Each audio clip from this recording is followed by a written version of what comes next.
en algunas Biblias.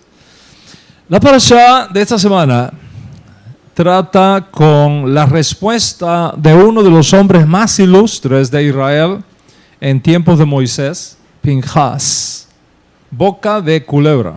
Eso que sería la traducción, boca de serpiente.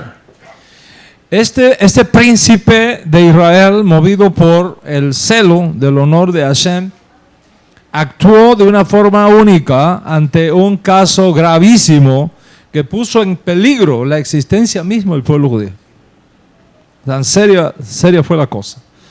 Pinhas, o Pinehas, como estudiamos la semana pasada, movido por este celo santo, actúa por su propia iniciativa y ejecuta a Zimri y a la mujer madianita que había tomado, y por cuyo ejemplo, mal ejemplo, los hijos de Israel se habían desenfrenado en la adoración a dioses ajenos bajo la insinuación de estas mujeres moabitas. El temor de Moshe Rabenu era que por aquel pecado tan cercano ya a la entrada de la tierra prometida, Hashem destruyera al pueblo judío y no quedara más rastro de Israel. Cuando más cerca tú estás de alcanzar un sueño, como más te tienes que cuidar.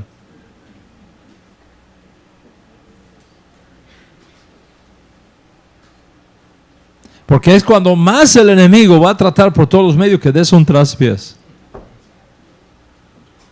y no metas el gol. Aquello fue un golpe tan fuerte para Moshe Rabenu que se quedó literalmente mudo. Zimri, un príncipe de Israel, cae en este pecado de idolatría con un ídolo madianita. Tiene relaciones sexuales ilegítimas con una virgen santa dedicada a la prostitución religiosa. Tuvo el descaro de traerla delante de Moshe para que Moshe lo casara. Y ante el shock de Moshe Rabenu, sin saber qué hacer, Zimri condujo a la mujer vestida provocadoramente a su tienda, a la vista de Moshe, a la vista de toda la comunidad.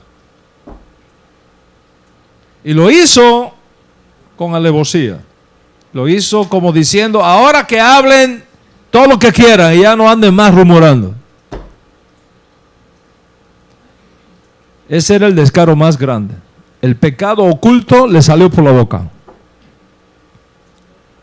Y en ese mismo instante, este nieto de Aarón, Pinhas, observó la escena, se llenó de indignación. En ese momento se acordó de lo que había que hacer, porque a Moshe se le había olvidado.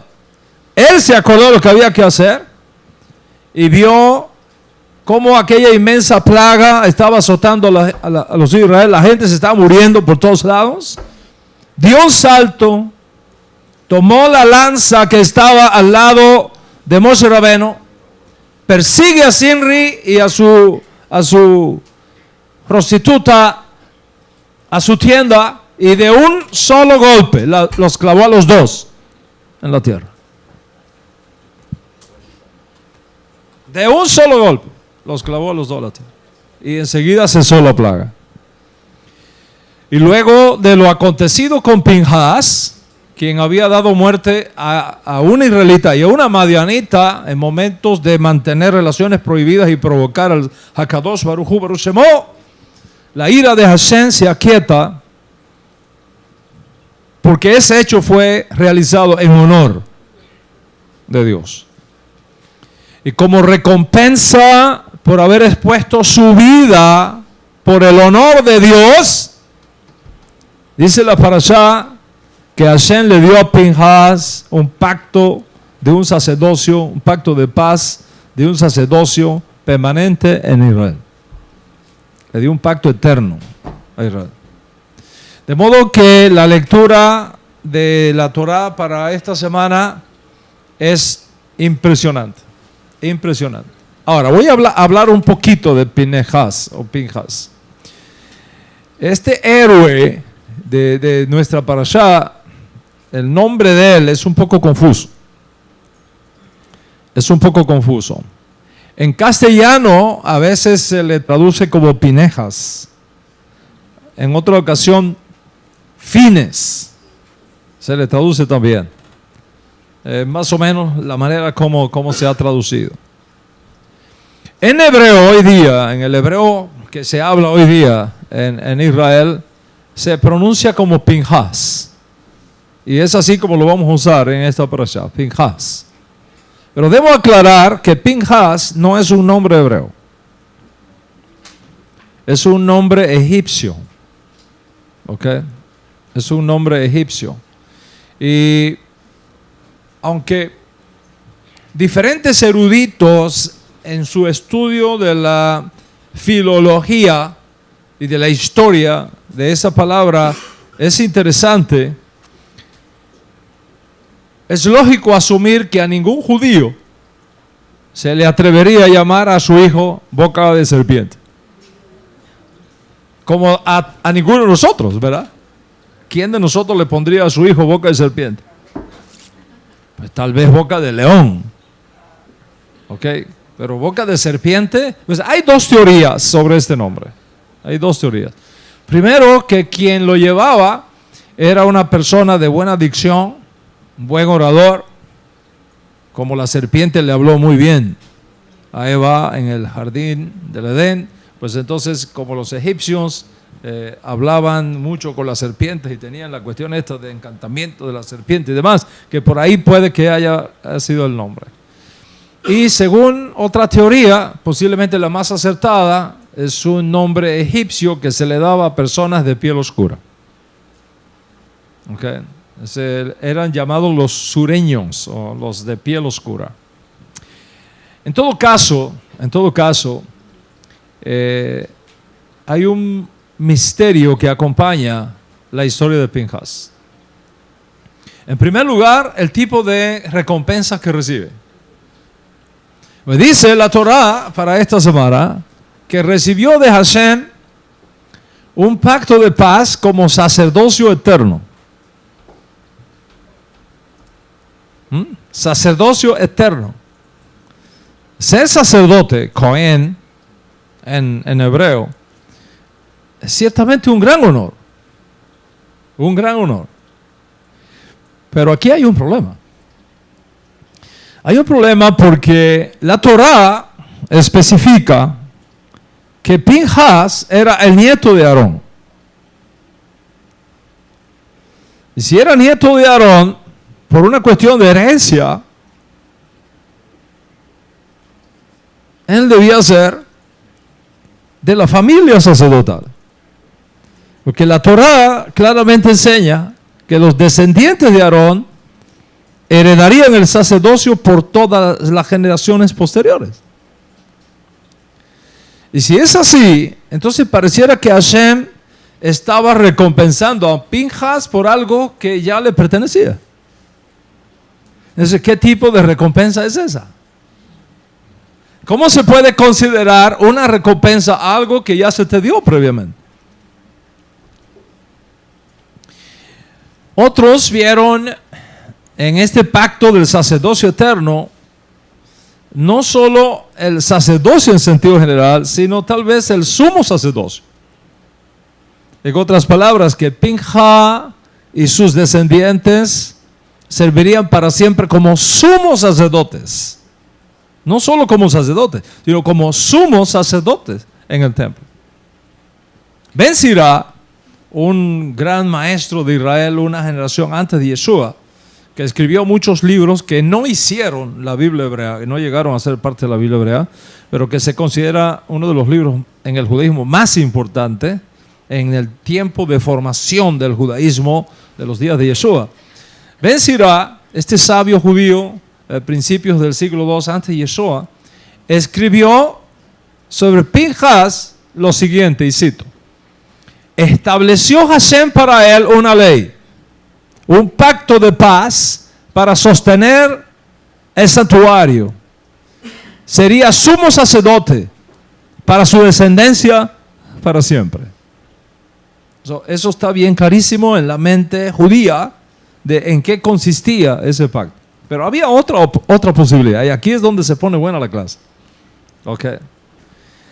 Los intérpretes talmúdicos, notaron que Pinhas tuvo una vida extraordinariamente larga. Muy, muy larga. No solo estuvo allí en los días de Moshe, no solo estuvo en los días de Aarón, sino que nos lo encontramos vivo. Al final del libro de Jueces, después de Yahshua, nos encontramos a Pinhas. De hecho, les voy a leer lo que está escrito en el libro de Jueces, y todo el que tiene claro en la cronología bíblica se da cuenta que el libro de Jueces es muy posterior a Moshe Rabbeinu. Ya están en la tierra, ya llevan años en la tierra, decenas de años en la tierra, al final del libro de Jueces. Y dice acá, dice lo siguiente, dice el texto, después que se creó un problema entre las tribus, la tribu de Benjamín, la tribu de Benjamín hizo algo incorrecto, y entonces hubo una guerra contra Benjamín. Dice el texto así, escuchen lo que dice el texto. Entonces los israelitas, con todo el pueblo, subieron a Betel, y allí se sentaron y lloraron en presencia de Hashem. Lloraron, no querían hacerle daño a Benjamín, a la tribu de Benjamín, la tribu más pequeña. Ayunaron aquel día hasta el anochecer y presentaron al Señor holocaustos y sacrificios. Después consultaron con Hashem, pues en aquel tiempo estaba allí el arca del pacto de Dios. Y Pinhas, hijo de Eleazar, nieto de Aarón, ministraba delante de ella. ¿Hace cuántos años tenía Pinhas?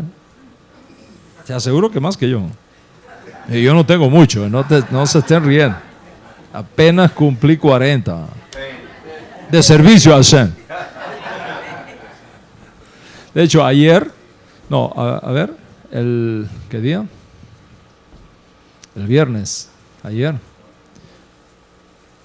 ¿Qué día es hoy? ¿6 de julio? ¿7? No, el jueves. El jueves 5 de julio cumplí 36 años de haber salido del país donde nací. ¿Cuántos años tenía Pinhas? Lo encontramos aquí. Mira que dice más el texto, dice. Entonces le preguntaron a Pinhas, ¿debemos subir y volver a luchar contra los de Benjamín, nuestros hermanos? ¿O nos retiramos? Él consulta a Hashem, Pinhas consulta a Hashem y dice, suban, porque mañana Hashem los va a entregar en sus manos. ¿Cómo es posible que este hombre viviera tantos años? De hecho, la Biblia hebrea no contiene ninguna narrativa acerca de la muerte de Pinhas. No existe. Hay una antigua traducción griega de la Biblia que contiene un pequeño aviso de su muerte en Josué capítulo 24, pues claro, una edición posterior. En la Biblia hebrea no aparece. ¿Por qué no se menciona la muerte de Pinhas? Are you ready? ¿Por qué no se menciona la muerte de Pinhas? Habría sido inaceptable una omisión accidental. La desaparición de una figura tan honorable como el sumo sacerdote. Alguien que había vivido tantos años desde los días de Moshe y Aarón, seguramente habría sido marcado con un honrado entierro, con un prolongado tiempo de luto, como el que se hizo con su abuelo. Entonces, ¿a qué conclusión llegan los sabios del Talmud? Que Pinhas no murió. Pinhas no murió. Ahora aquí viene la cosa. En algún momento después de su última aparición en el libro de Jueces, fue arrebatado al cielo vivo, siguiendo la tradición de Enoch y siguiendo la tradición de Elías Hanabí. En otras palabras, según los sabios talmúdicos, su pacto de sacerdocio eterno significaba que él mismo sería inmortal. Un sacerdote para toda la eternidad. Ahora, si Pinhas era eterno, ¿por qué no se le habría escuchado de su partida de este mundo, aunque fuese por un carro de fuego? Los sabios del Talmud tratan de seguir esta historia y se centran entonces en una figura posterior que surge en la historia judía, un hombre que enfrentó a un corrupto rey norteño, Acab, con una esposa peor que él, Jezabel. ¿Quién fue ese profeta? Eliyahu. Eliyahu, el más grande profeta que haya conocido Israel después de Moshe Rabén. Eliyahu Hanabí. Eliyahu Hanabí es otra figura enigmática. Primero, no tiene apellido. Eliyahu Hanabí no tiene apellido. ¿Okay? Se le dice simplemente Eliyahu, no hijo de, que era la manera de decir el apellido en los días bíblicos. ¿Okay? Cuando se dice Eliyahu de tal lugar, esa es la manera de decir el apellido en aquella época. Entonces, no se dice nada de este hombre. No tiene apellido. No se dice nada de su nacimiento. No se sabe dónde nació. No se sabe nada de su infancia. Aparece en la historia de Israel ya adulto. Y entonces los sabios del Talmud asumen que Eliyahu Hanabí es el mismo Pinhas que encarnó en Eliyahu Hanabí. Es decir, que Pinhas, el hombre al que se le había prometido un sacerdocio para siempre, podría simplemente haber ido a algún lugar en el cielo por los siglos de los siglos. Luego aparece con un nombre diferente, un nombre que suena como el más sagrado de los profetas, Eliyahu, que significa Hashem es mi Dios. Eso quiere decir Eliyahu. Hashem es mi Dios. Ahora, los sabios del Talmud notan algunas cosas entre estos dos hombres, entre Pinhas y Eliyahu, que compartían ambos una cualidad. Ambos eran celosos de Hashem. De hecho, la Biblia hebrea usa casi expresiones idénticas para ambos nombres. En Números capítulo 25, verso 13, se dice de Pinhas que él había sido celoso para su Dios. Quiné, celoso para su Dios. Y eso es exactamente lo que se nos dice de Eliyahu Hanabí. Es más, él mismo dice, he sido extremadamente celoso para Hashem. La misma palabra. No hay coincidencia ahí. De esa manera, el judaísmo talmúdico, por la vía del Midrash, llega a identificar a Pinhas y a Eliyahu como una y la misma persona, el Cohen, el sacerdote que nunca murió. Y después de regresar a la tierra por un tiempo, Eliyahu, que era Pinhas, ocupó nuevamente un lugar en el cielo en el ascenso milagroso del carro de fuego. según relata la Escritura en Segundo de Reyes.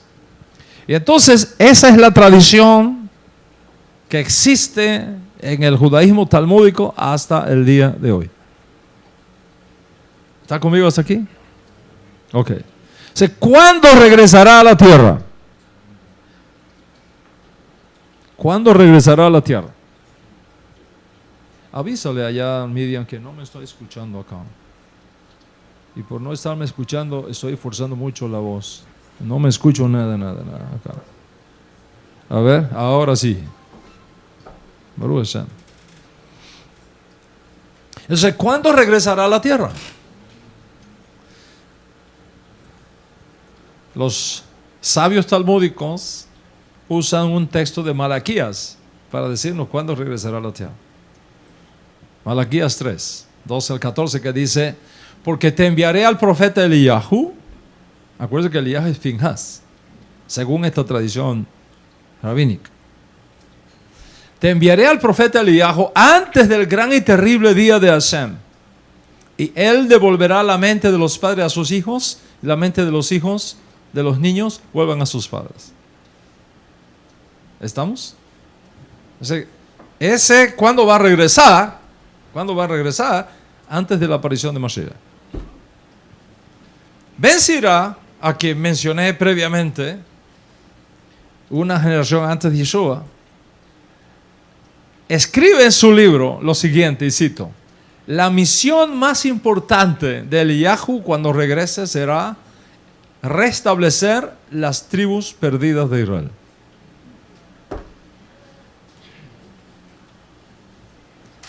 Restablecer las tribus perdidas de Israel. En otras palabras, Pinhas no murió, sino que reencarnó en el profeta Eliyahu, quien fue elevado al cielo en un carro de fuego, y de allá regresará para introducir al Mesías en Israel, previo a la reunificación de las 12 tribus perdidas de Israel. Esa es la respuesta, eso es lo que se ha dicho. La pregunta es, ¿qué vamos a decir a esto? ¿Existe o no existe la reencarnación? ¿Cómo lo ves? ¿Fue el sacerdocio eterno ofrecido por Hashem a Pinhas una promesa hecha en base a la teoría de la reencarnación? Ese es el tema que vamos a tratar hoy acá. La reencarnación, la transmigración de espíritu, la impregnación de espíritu. ¿Y qué tú puedes recibir de todo eso?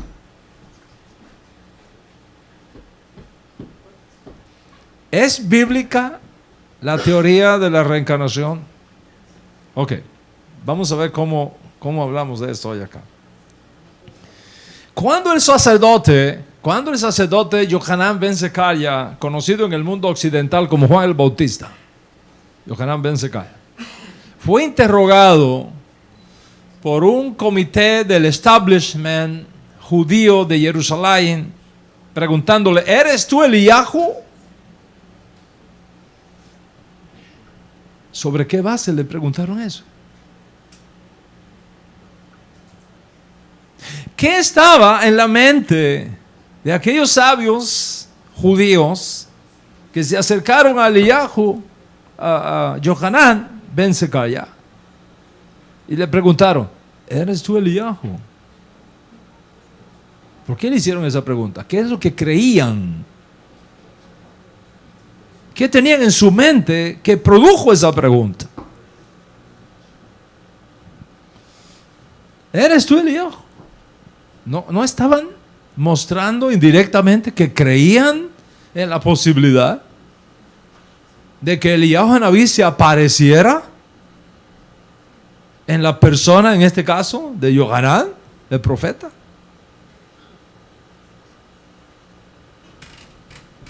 De hecho, las cosas se complican más cuando Yeshua mismo dice de Yohanan que él era Eliyahu. Yeshua dijo: si ustedes quieren recibirlo, él es el Eliyahu que habría de venir.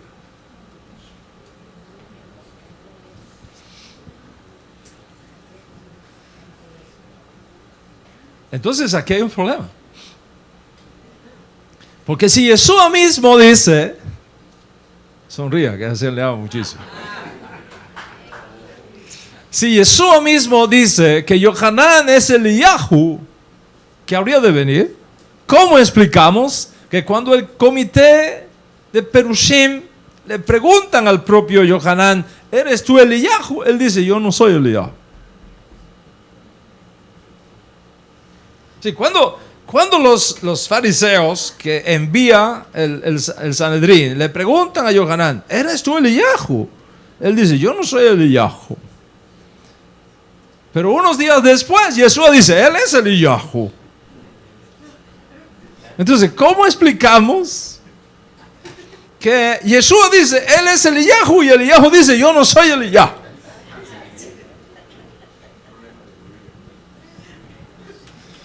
Es por eso que esta parashá es tan espectacular. Esta parashá yo no me la pierdo por nada. I can't miss it. I can't miss it. All right? Porque nos introduce al tema fascinante de la reencarnación. Es un tema fascinante, la reencarnación. Entonces, si usted me pregunta a mí, Raf, ¿usted cree en la reencarnación?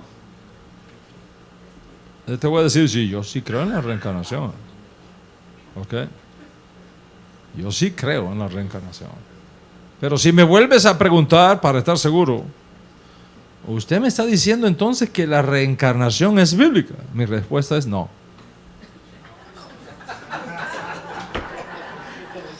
No, la reencarnación no es bíblica. Pero yo creo en la reencarnación. ¿Cómo es así? ¿Cómo es así? Me acaba de decir que cree y ahora me dice que no cree, que eso no es bíblico. Entonces, ¿cree o no cree en la reencarnación? Mi respuesta es sí y no. Sí y no. ¿Ok? Y esto requiere una explicación que es justamente el tema que nos va a ocupar la clase de hoy. Este tema de por qué esta larga vida de Pinhas, a quien el Eterno le ofreció un pacto eterno de paz. Si vamos a iniciar con una premisa fundamental. ¿Okay? Porque estamos hablando aquí de temas del espíritu, temas del mundo de las almas. ¿Okay? De cómo se pasa un alma a otra alma. ¿Okay? Rav Shaul, por ejemplo, dice que un creyente no debe tener relación sexual con una prostituta.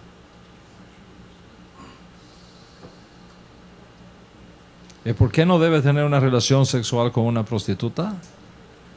Pues dice, al momento que tú tienes una relación sexual con una prostituta, el espíritu de ella te pasa.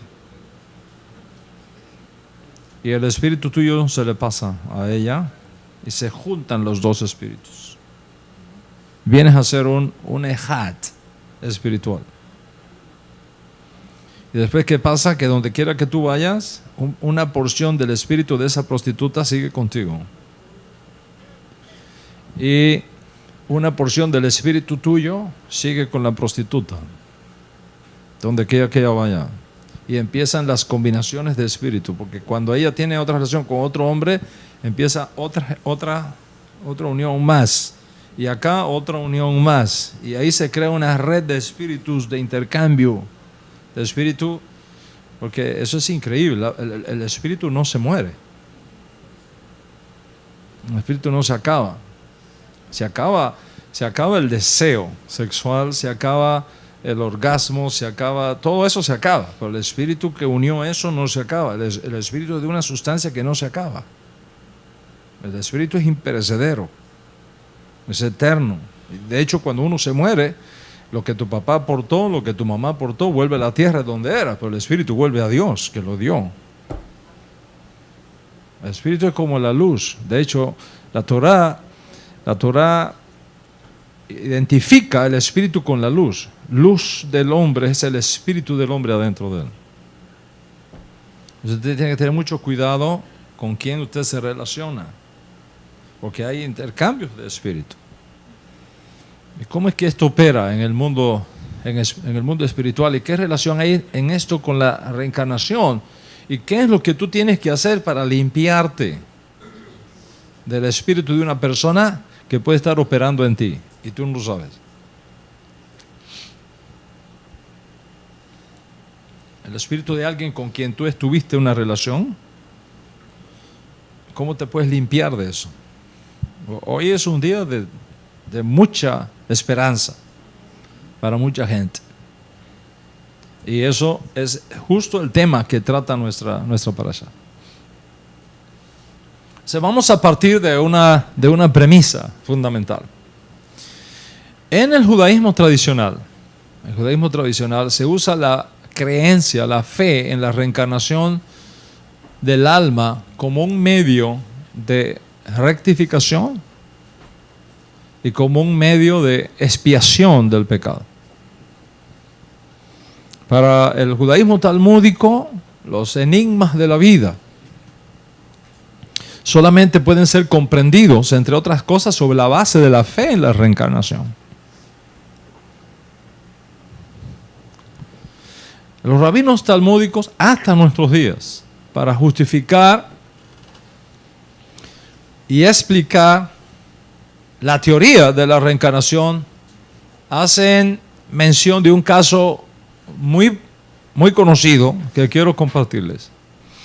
En una piadosa comunidad judía hubo un hecho que conmocionó a toda la ciudad y despertó muchas cavilaciones y muchas preguntas acerca de los caminos de Hashem, tanto en las personas mayores como en los niños. Una joven señorita, hija de una de las familias más importantes de la ciudad, se casó con un devoto comerciante judío, y este comerciante, este hombre de negocio, era un gran benefactor. Ese fue uno de estos hombres que entiende que cuando Dios te da riqueza, no es simplemente para que tú te llenes de lujos y cosas, sino para que lo uses para el reino. Y este hombre, entendiendo eso, era un gran benefactor, era la columna central de la comunidad. O sea, cada vez que se quedaba corto el presupuesto, él era el que cubría el presupuesto. Los primeros años de este matrimonio fueron bendecidos con felicidad, fueron bendecidos con abundancia de hijos. La esposa se conducía con mucho recato, se ocupaba con diligencia de la crianza de los niños, recitaba los salmos, se dedicaba a ayudar a los pobres de la comunidad. El marido vivía viajando, hombre de negocio al fin, por todo el país, al mismo tiempo que establecía horas fijas para sus rezos, para el estudio de la Torá, para su servicio a Hashem. Y sus muchos actos de misericordia, de beneficencia, se extendieron sobre varios pueblos. Y muchas comunidades judías de esa nación se gozaron de los beneficios de su mano generosa. Sorpresivamente, una desgracia cayó sobre los habitantes de la ciudad, donde justamente en la casa de esta piadosa pareja, en la casa de donde salió tanta Torá, en la casa donde salió tanta revelación, de la familia de donde surge tanta bondad, justamente ocurre una desgracia estremecedora.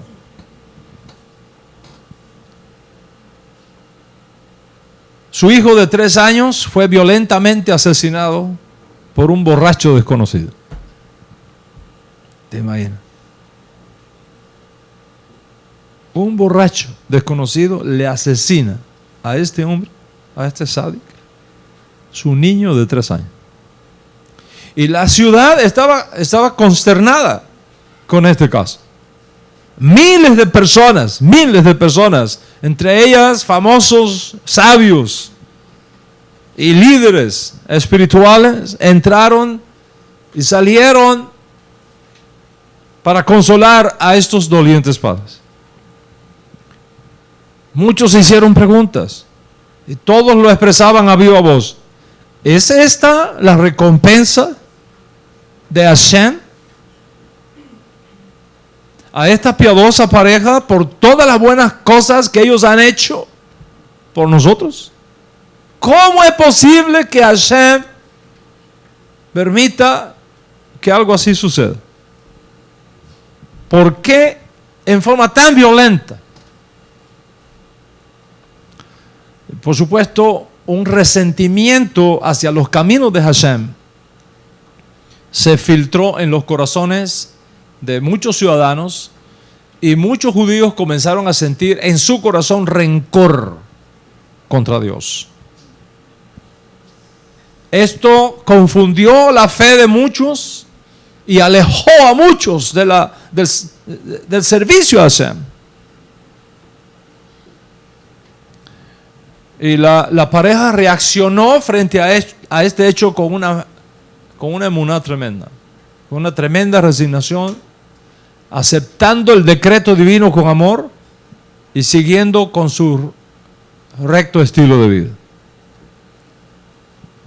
El hombre siguió siendo benefactor, el hombre siguió dándose de acá, el hombre siguió apoyando la causa.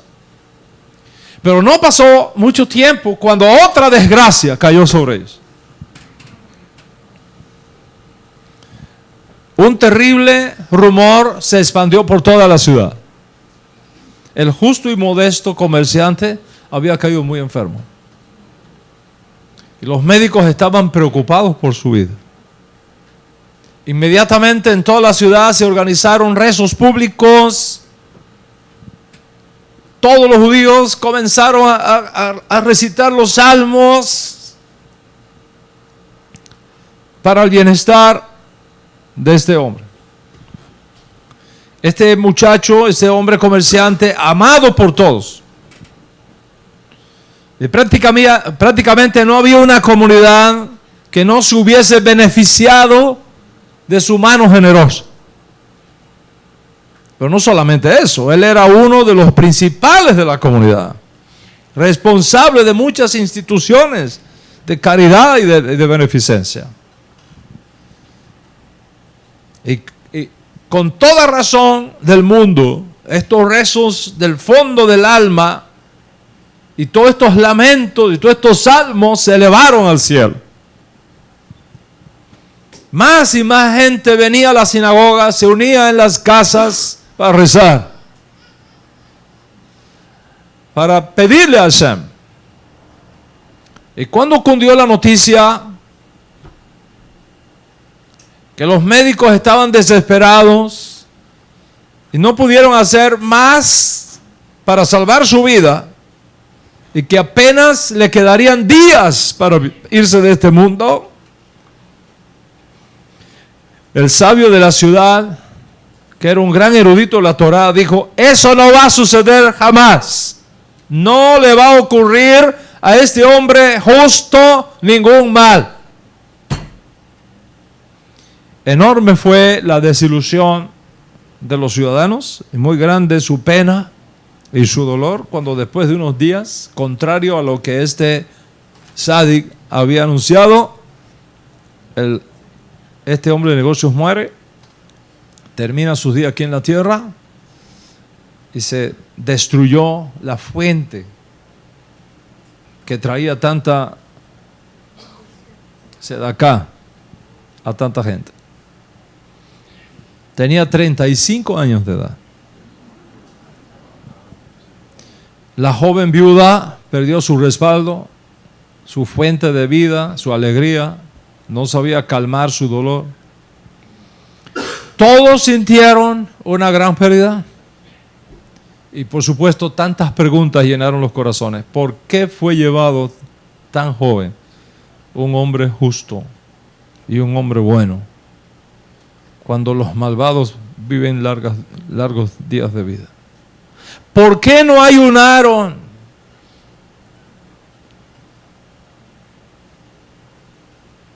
¿Lo suficiente? No, ayunaron. ¿Por qué no rezaron lo suficiente? No, rezaron lo suficiente. ¿Cómo pudo ser que un sabio de la ciudad, un sadi de la ciudad, decreta que no va a morir, que va a vivir y a pesar de todo fallece? Pasaron unos años.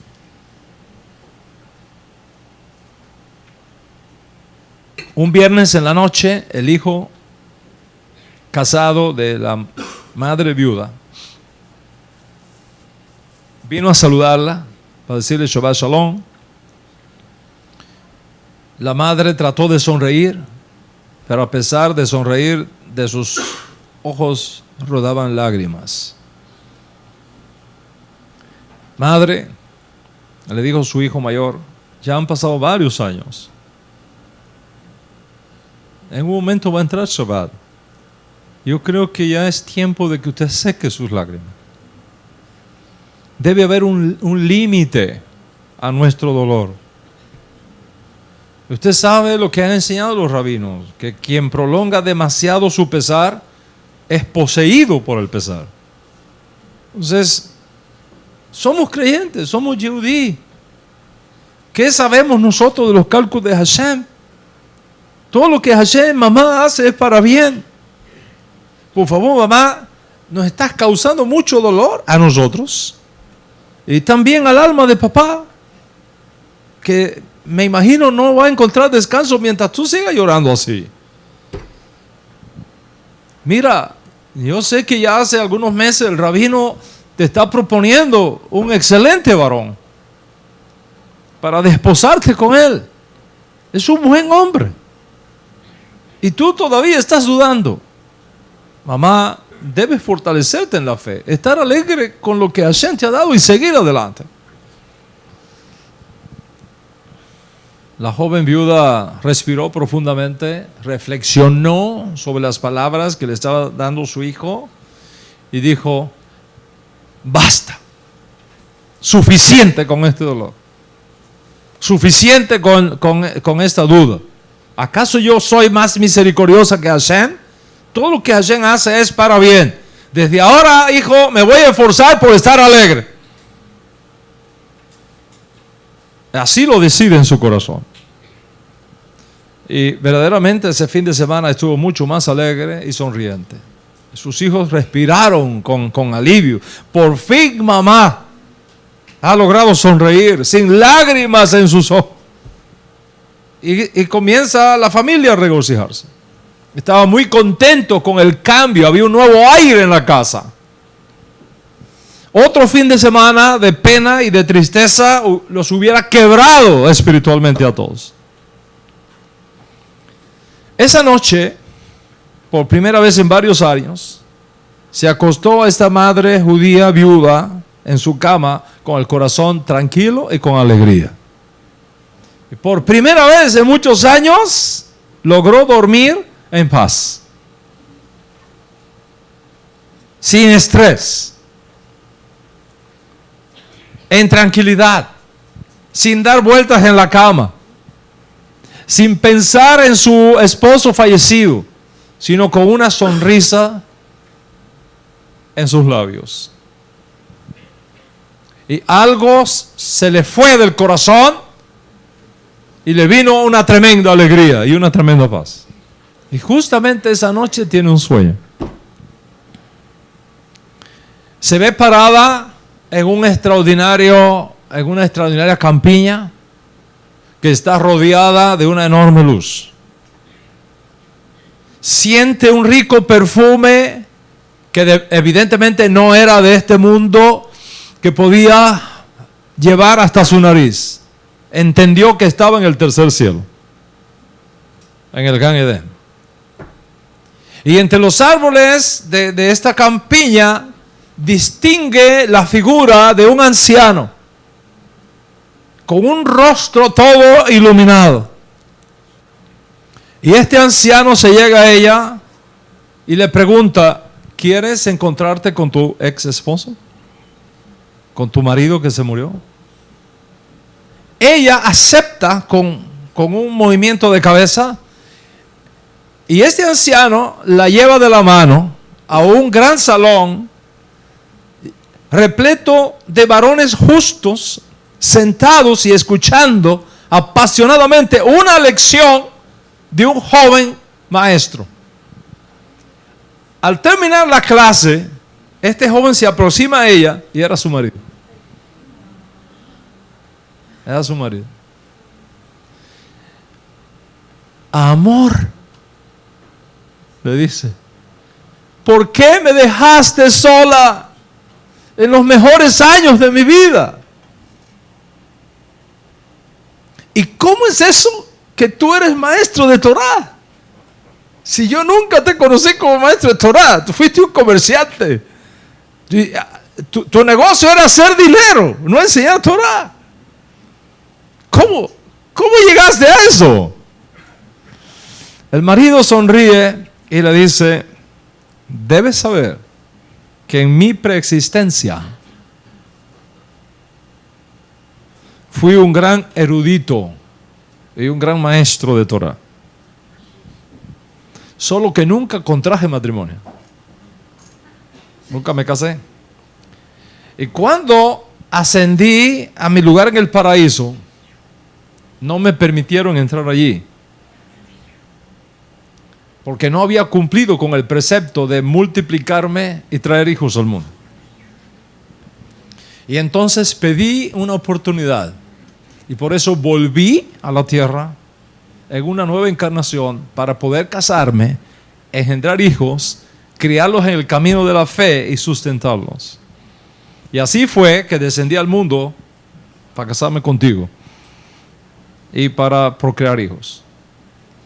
Una vez que cumplí el precepto y cumplí con la corrección de mi alma, ya no había ninguna razón para quedarme allá abajo. Y por eso me morí. Ahora, como ves, estoy gozando de la recompensa por mis buenas acciones y por mi servicio al Creador. La mujer está en shock. Está en el sueño. La mujer está en shock. Y le dice, pero si hicimos tantos rezos por ti, el sabio de la Torá del pueblo dijo que tú no morirías. ¿Por qué no funcionó? Y el marido le dice, todas las plegarias que se rezaron, todas fueron aceptadas. Todas fueron aceptadas. Es más, algunas me ayudaron para llegar al lugar donde ahora estoy. Otras fueron aceptadas para ayudar a nuestra comunidad y salvar duros y malos decretos que vendrían. Pero por supuesto, yo no tenía ya ninguna misión que cumplir en el mundo. No había ninguna posibilidad de que me quedara. Y por eso tampoco ayudó el decreto del sabio. Pero tú todavía tienes mucho más que hacer en este mundo. Tú todavía tienes que hacer mucho allá abajo. Por lo tanto, debes casarte por segunda vez. Y debes engendrar más hijos. Y debes atender a nuestros hijos. Porque tú todavía no has terminado tu misión. Tienes que esforzarte y tienes que continuar adelante para cumplir el objetivo final por el cual Hashem te ha traído al mundo. Y nuestro hijo, ¿por qué entonces murió nuestro hijo pequeño? Le dice ella, ¿no? Al marido. Y el hombre le dice, nuestro pequeño hijo fue el alma elevada de un piadoso justo. En su preexistencia, él fue raptado de su cuna, lo secuestraron y lo llevaron a un lugar donde mamó de una malvada mujer, de una prostituta idólatra.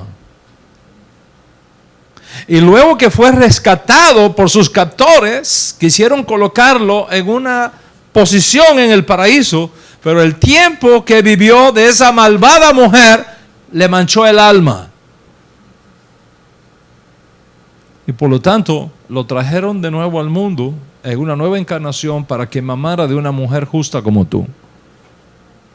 Y después que tú le diste de mamar por los 3 años, se rectificó su alma de la leche perversa que bebió de una mujer fornicaria y prostituta.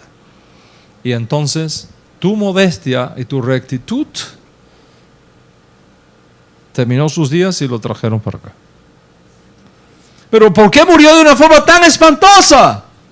Se lamentó la mujer por el borracho, ¿no? El marido le dijo, nuestro querido hijo tenía que morir de cualquier modo, en vida, para cumplir su misión en este mundo. Al mismo tiempo que debía partir de este mundo, se decretó un terrible castigo celestial sobre todos los habitantes de la ciudad. Un castigo de matanza y persecución de muchos delitos cometidos por la gente. Y puesto que de una manera u otra llegó su momento de salir del mundo, aceptó el alma de nuestro hijo morirse de una forma peculiar para poder expiar los pecados de toda la gente de la ciudad. Y de esa manera su muerte salvó a muchísimos hombres, mujeres y niños de muertes y de tormentos. Y por supuesto que para un alma noble como la suya era un gran privilegio. Y también por eso ascendió a un tal alto nivel del paraíso que ni siquiera yo tengo permiso para ir a verlo, al lugar tan extraordinario en que él está. Cuando llegue tu momento de llegar acá, tú eres la única que va a recibir permiso para verlo por las aflicciones que ha sufrido por su partida.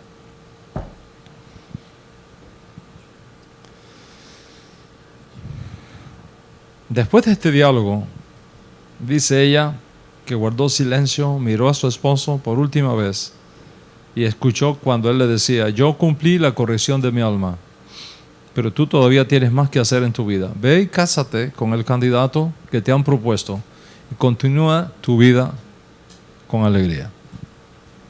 Y diciendo esto, el marido se desaparece, ella despierta del sueño y lejos de estar triste, ahora está muy contenta y muy alegre, porque comprendió lo que no había comprendido. Entendió un montón de preguntas que para ella no tenía respuesta cuando estaba pasando por aquel momento.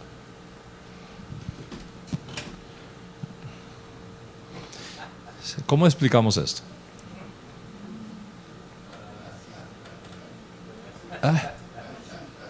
¿Cómo explicamos esto? ¿Será cierto esto? ¿Será cierto esto? ¿Podemos usar un sueño como base doctrinal para establecerlo como una verdad bíblica?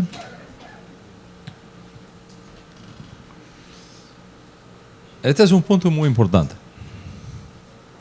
¿Una doctrina se establece en base a un sueño que una persona pueda tener? ¿O en base a una revelación que está demostrable por la Torá? ¿Cuál es la base para determinar si una doctrina es correcta? ¿Cuál es la base para determinar si una práctica es correcta? ¿Cuál es la base para determinar si un milagro está siendo hecho de parte de Hashem o está siendo hecho con fuerzas del otro lado? ¿Cuál es la base? Porque los hechiceros egipcios hicieron milagros también. Pero los milagros que hicieron no procedían de una fuente limpia y pura. Procedían de fuentes oscuras. Por eso es que los milagros en el judaísmo no es la base para establecer la legitimidad de una enseñanza o de un ministerio.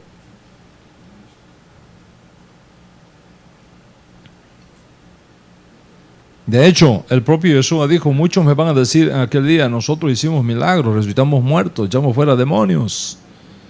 Y yo les voy a decir, no les conozco, porque ustedes se pasaron la vida violando la Torá. Lógicamente, Jesús está diciendo que los milagros no son para definir si una teología es correcta o no. La Torá es la fuente para definir si una teología es correcta o no.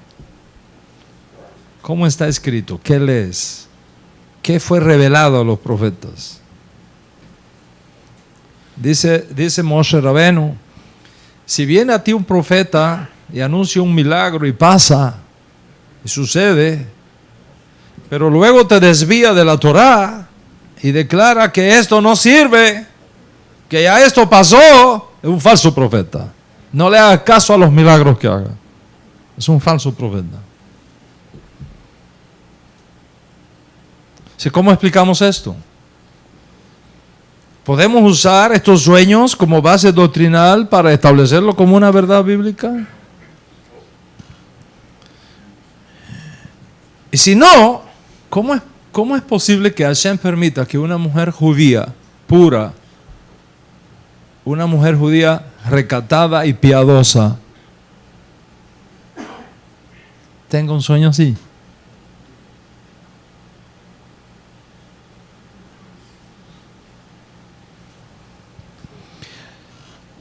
Ves que la cosa está buenísima.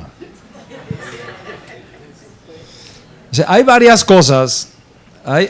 cosas comunes en la teología judía que son parte del denominador del quebrado. ¿Se acuerdan cuando íbamos a clase y nos enseñamos quebrados? Que arriba están los numeradores y abajo está el denominador. Arriba hay números distintos. Puede haber números distintos. Abajo un denominador común. ¿Te recuerdas? 4 más 8 sobre 2 es igual a 12 sobre 2 es igual a 6 sobre 1 es igual a 6. O sea, el denominador es el mismo. Los numeradores cambian. O sea, usando esa metáfora, el judaísmo tiene cosas que son comunes. El denominador es común para todos.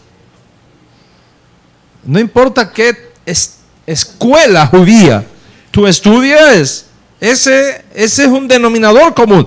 El monoteísmo, por ejemplo, es un denominador común en todas las ramas judías que existan. El judaísmo aquivano, el judaísmo ortodoxo, ultraortodoxo, reformista, conservador, caraíta, reconstruccionista, el judaísmo nexarita, todos tenemos ese denominador común. Monoteísmo absoluto. Dios es uno y único, y fuera de él no hay nada, no existe nada independiente de Dios, de Hashem en el universo. Es un denominador común. Sin embargo, encima hay diferencias.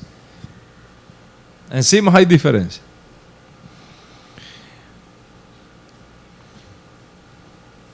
Así que, aunque hay cosas que no son comunes a todos, hay cosas que son diferentes en algunas áreas. ¿Ok?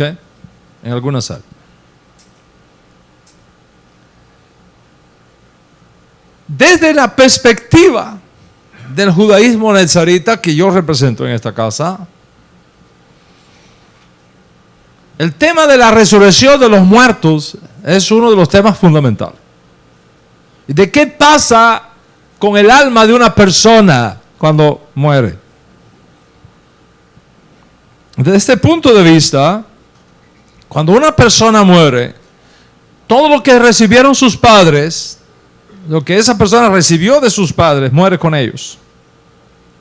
Regresa al polvo de donde fui tomado, porque polvo eres y al polvo volverás. Sin embargo, lo que Hashem, Baruch Hu Baruch Shemo, aportó a esa concepción, no muere. El cuerpo regresa a la tierra donde era, el espíritu, el ruach, regresa a Hashem que lo dio. O sea, ¿a dónde va el espíritu de esa persona? Al mundo de las almas. Al mundo de las almas. Si hizo el bien, va al seno de Abraham. Si hizo el mal, va al Geinón, que es la cárcel para los espíritus irredentos. Ahora, en el seno de Abraham, preste mucha atención a esto. En el seno de Abraham, el espíritu de la persona que murió en paz con Dios, el espíritu de la persona que murió en paz con Dios, existe separado de su cuerpo que se volvió polvo en la tierra. Y ahí va a estar en ese estado hasta el día de la resurrección. Hay mucha evidencia bíblica de que en cada Shabbat y en cada novilunio y en cada Yom Tov, esa persona que está en el seno de Abraham tiene conciencia de su estado de cercanía a Dios y lo disfrutan como arras de algo extraordinario que vendrá después.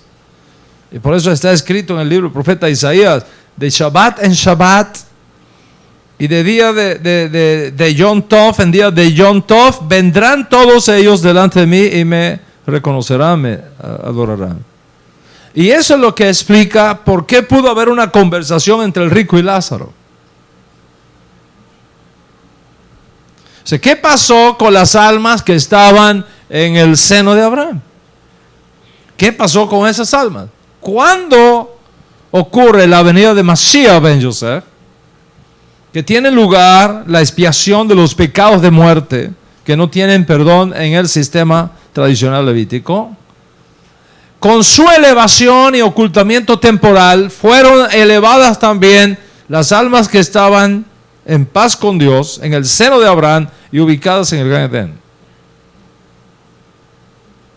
en el paraíso, en el tercer cielo. Y allí disfrutan en la presencia de Mashiach y de los profetas sus vidas. Como está escrito, subiendo a lo alto, llevó consigo cautiva la cautividad. Podemos deducir entonces que los que guardaron Torah, pero desconocieron a Yeshua, o los que reconocieron a Yeshua como Mashiach, pero rechazaron la Torah, siguen en el seno de Abraham hasta que llegue el día del juicio, y entonces Hashem es el que va a decidir qué va a hacer con ellos. Por lo tanto, y aquí está el punto, el mundo de la resurrección de las almas tiene como único punto de referencia hasta el momento la resurrección experimentada por nuestro Santo Maestro Yeshua Mashiach.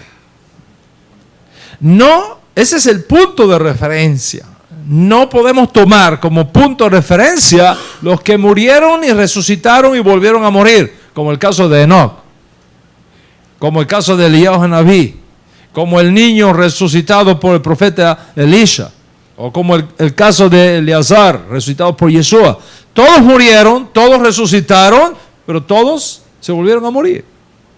No es el caso técnico del concepto de resurrección, que es cambiar de estado, morir como un hombre mortal y resucitar como un hombre inmortal. Ese cambio de género espiritual, ese cambio de transformación de un hombre mortal en un hombre inmortal, solo lo ha experimentado hasta el día de hoy Yeshua HaMashiach. Y desde la perspectiva de la teología nezarita, el único que ha experimentado esa resurrección es Yeshua. Y por eso es que el Código Real lo identifica como primicias de la resurrección. Y por eso es que lo identifica como el primogénito de la resurrección. No se dice eso de ningún otro ser humano que le haya precedido, ni de Enoch, ni de Eliyahu Hanabí, ni de Pinhas, ni de Yohanan ben Zecaria. Solamente de Yeshua. Un resucitado vuelve a morir, pero uno que experimenta la resurrección de la cual hablamos no puede morir más, porque Hashem le imputa el don de la inmortalidad, que es el regalo final de la gracia divina. Yeshua se volvió un ser humano inmortal. No puede más morir, espiritual. Como anticipo de todos los que tenemos esa misma esperanza por ese milagro de la resurrección, que nos va a ser investido también a nosotros el don de la inmortalidad. Y de eso escribió el Rastá diciendo: ¿dónde está, oh muerte, tu aguijón? ¿Y dónde está, oh sepulcro, tu victoria? Cuando esto mortal se ha revestido de inmortalidad, y cuando esto corruptible se ha vestido de incorrupción, entonces la muerte habrá sido vencida para siempre. Y el único que la ha vencido hasta este día ha sido Yeshua. Y por la puerta que Él abrió, por ahí vamos todos nosotros después. Esa es nuestra fe y esa es nuestra esperanza.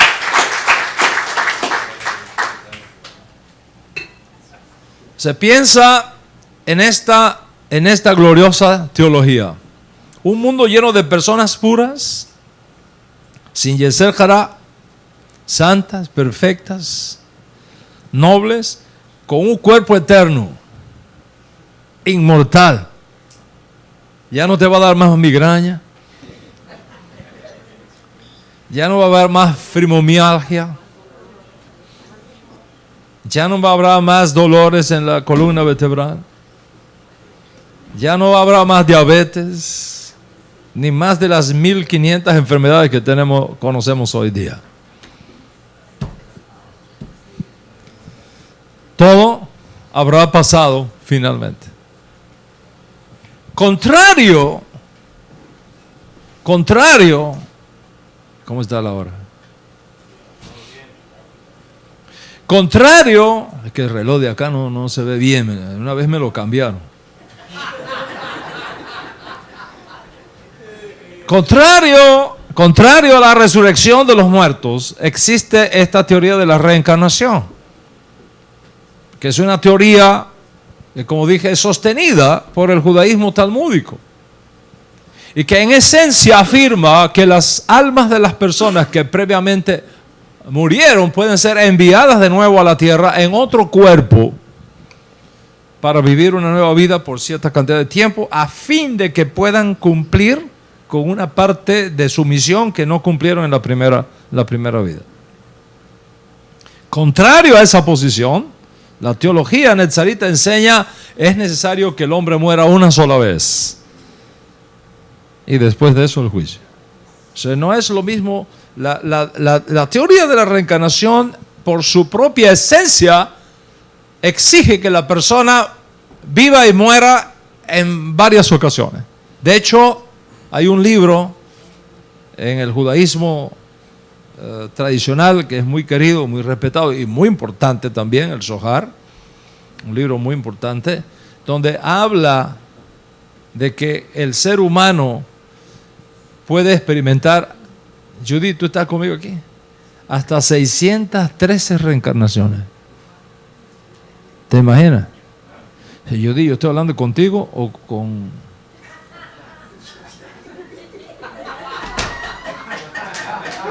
¿Con quién estoy hablando? ¿Me explico? 613 reencarnaciones se pueden dar. ¿Ok?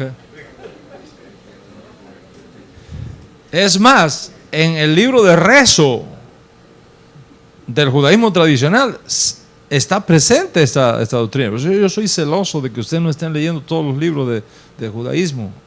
Porque si usted no tiene todavía la capacidad para distinguir la espina de la masa, te me puedes tragar una espina.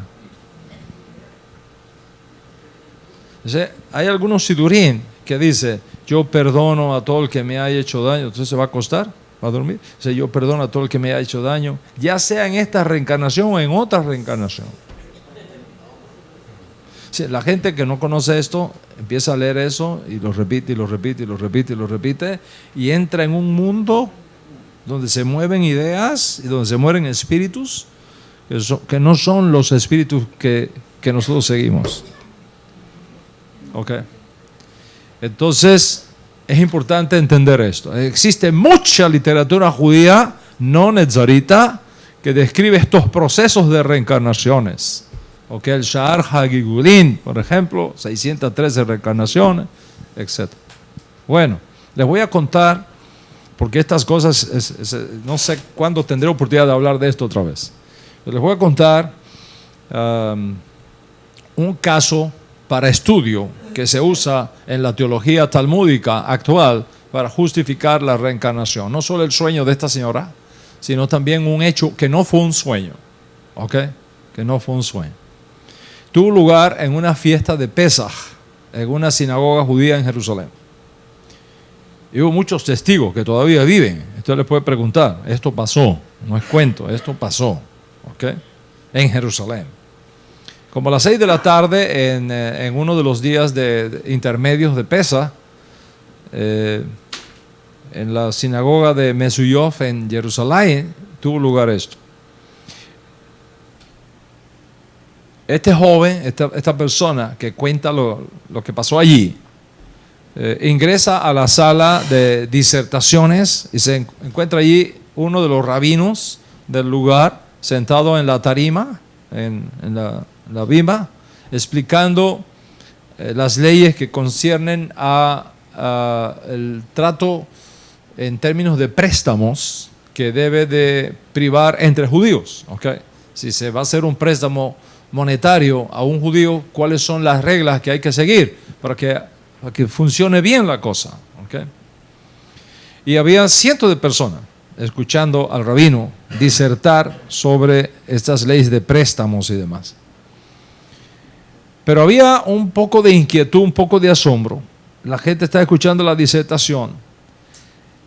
Cuando de pronto algo sucede que capta la atención de todo el mundo. Y es que en la mesa donde el rabino está enseñando, imagínate una mesa así como esta, entra un cuervo llega volando y se posa en la mesa. Y se pone a escuchar al rabino así, el cuervo. El cuervo. No le quitaba el ojo al rabino. Él dice, cuando él ve eso, él dice, bueno, los cuervos por lo común no están entre la gente. Los cuervos no son aves mansas que buscan la amistad de las personas. Más bien ellos andan siempre hurgando en la basura y cuando llega alguien se van. Ellos no son muy amistosos con nosotros. ¿Cómo es posible que ese cuervo esté parado ahí y no cesa de mirar al rabino? Está así, el cuervo. Y dice, yo voy a ver en qué termina esto. ¿Ok? Cada vez que el rabino se movía para acá, el cuervo lo seguía. Se movía para acá, el cuervo lo seguía. En un momento determinado, el cuervo se acerca al libro de texto que tiene el rabino y se le monta encima al libro. Y en un intento por deshacerse del ave, ¿ok? Pues ahí es un problema. Es un problema porque en Yom Tov tú no puedes estar golpeando a un animal. ¿Okay? Entonces, de alguna manera, aleja. Si el cuerpo se me monta aquí arriba, pues yo trato de mover el atril, ¿no? Y con mucho cuidado, que el cuervo, no, hermano, se movía el cuervo. Donde ponía el libro, sus notas, ahí se movió el cuervo. Y entonces ya todo el mundo no estaba escuchando la clase del rabino, todo el mundo estaba viendo qué estaba haciendo el cuervo. Entonces, imagínate lo molesto, lo difícil que fue para el rabino, lo incómodo que era para el rabino, el cuervo encima ahí, ¿ok? De alguna manera, ¿ok? De alguna manera. Exhausto, el rabino en ese momento comienza a decirle al cuervo, Mahullah, Mahullah, Mahullah. Y todo el mundo lo sinagoga, todos los judíos comienzan a decirle al cuervo, Mahullah, Mahullah, Mahullah. Es decir, que seas espiado, que seas espiado, que seas espiado. Es decir, que había un alma de judía allá dentro del cuervo. Y entonces estaba acercándose para escuchar la clase de Torah adentro del cuervo. Y al decirle espiar, espiado, espiado, lograr liberar el alma que estaba encarnada en el cuervo. El cuervo sigue en la mesa. El cuervo sigue en la mesa, prestando atención a la clase del rabino. Y pasado unos minutos, el rabino dio vuelta al rostro y el cuervo salta y se le pone en el hombro al rabino. Sí, imagínate la circunstancia, ¿ok? Finalmente, el rabino se mueve así y el cuervo vuelve y se pasa enfrente mirándolo. Bien, mirad. Ok, terminó la clase. El rabino que va a reemplazar a este que había tardado de llegar, se acerca, ve el pájaro en la mesa. Y esa escena hizo que se detenga y permanezca con el rostro mirando al rabino que está terminando la clase a mitad del camino. O sea, el hombre viene, ve aquí, se para. What is going on here? ¿Qué es lo que está pasando aquí? Okay. O sea, de a poquito el rabino nuevo, fresco, que viene a enseñar, se acerca, mientras que el otro rabino se levanta, va hacia afuera y le dice, encárgate de ese.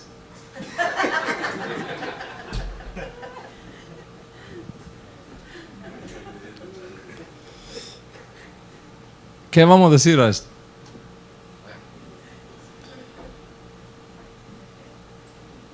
¿Cómo me explicas que ese cuervo se ha metido 1 hora escuchando al rabino la clase? Y no hubo forma de echarlo de ahí. Y no te voy a decir el final del otro, porque la cosa se complica más todavía. ¿Qué vamos a decir? ¿Qué vamos a decir a esto? Fue Pinhas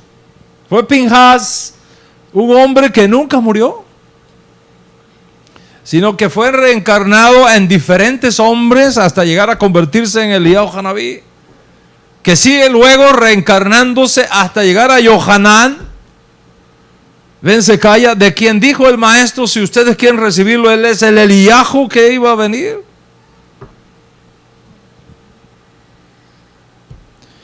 En su sentido primario, reencarnación significa que el alma de una persona que es inmortal, después que experimenta la muerte física, sobrevive esa experiencia y mantiene su personalidad y mantiene su individualidad. Solo que ahora esa alma no tiene cuerpo que le sirva de carne, porque ella misma es espíritu, no tiene cuerpo, es espiritual. Por tanto, reencarnarse significa el acto por el cual el alma de un difunto vuelve a entrar en otro cuerpo, ya sea de un ser humano o de un animal, y en casos extremos en una planta o en una piedra. El judaísmo talmúdico enseña, por ejemplo, que si una persona practica el pecado de la Lashon Hará y no se arrepiente y se muere de este mundo hablando mal de todo el mundo, y hablando mal y pasando mala información de todo el mundo, cuando muera lo reencarnan en una piedra por 7 años para que aprenda a no hablar. Entonces tú te imaginas en una piedra que tú no puedes hablar. Todavía en un burro puedes refugnar, en un cuerpo puedes chillar, pero metido en una piedra.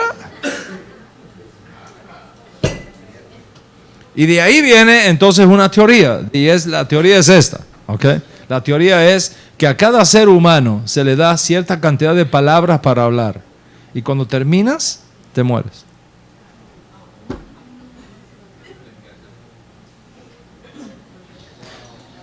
Así, cuando se dan tanta cantidad de palabras para hablar, es el crédito que tiene.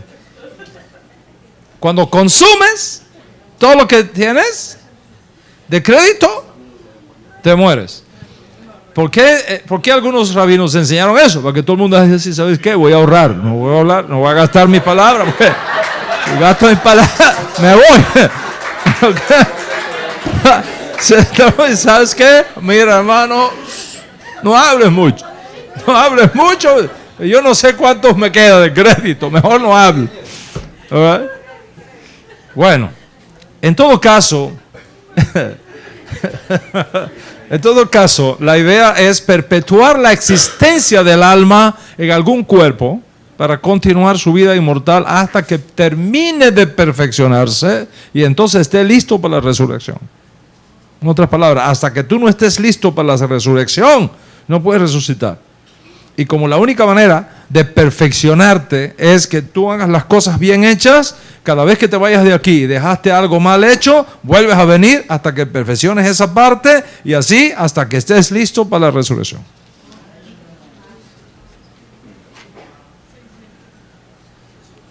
Ok. Y de ahí vienen también otras cosas, ¿no? Si la persona fue buena, el famoso karma bueno, ok, entonces reencarna en un ser superior. Si se murió haciendo cosas malas, un karma malo, entonces la casa puede ser un cuervo o una piedra. ¿Ok? En todo caso, eso es la cosa. Quiero aclarar en honor de la verdad que aunque el judaísmo talmúdico hasta estos días cree en la reencarnación, y prácticamente no hay ningún rabino hoy día que no cree en la reencarnación, hay algunos grandes rabinos en la historia de nuestro pueblo, no netzaritas, que estaban en contra de la reencarnación y que enseñaron en contra de la reencarnación. Okay, hay que aclarar eso. Por ejemplo, el Gaón de Vilna, que fue una de las mentes judías más brillantes de todos los tiempos, estaba en contra de la reencarnación. Y otros grandes rabinos. En realidad, siguiendo el rastro histórico, no fue sino hasta la impresión del libro de la Kabbalah, del Zohar, que se introduce en el mundo judío de forma abierta la teoría de la reencarnación. Y desde entonces forma parte de este mundo. ¿Okay? Les voy a leer, por ejemplo, lo que dice el Zohar. Todas las almas están sujetas a transmigración, y el hombre no conoce los caminos del santo bendito es. Ellos no conocen que son traídos ante el tribunal antes de entrar en este mundo y al salir de este mundo. Son ignorantes de las muchas transmigraciones y pruebas secretas que deben confrontar, y la enorme cantidad de almas que entran en este mundo y que no pueden retornar luego al palacio del rey. No saben cómo las almas se mueven como una piedra lanzada por la onda, pero el tiempo ha llegado para que estos misterios sean revelados. Zohar, capítulo 2, folio 96b.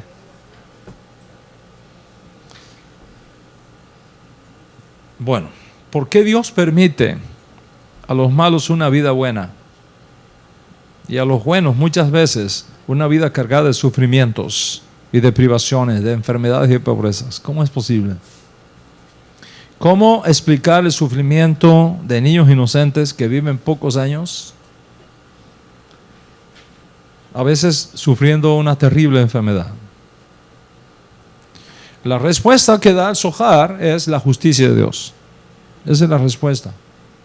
En otras palabras, cuando una persona sufre aquí en esta edad presente, es para pagar todas las cosas malas que hizo en una vida previa.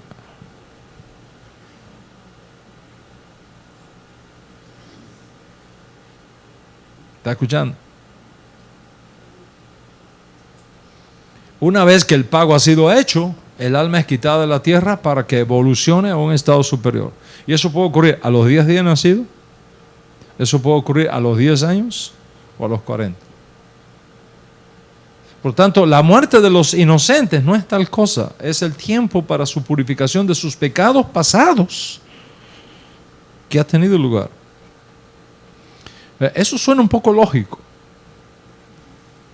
porque ¿cómo explicamos que un niño tenga cáncer? ¿Cómo explicamos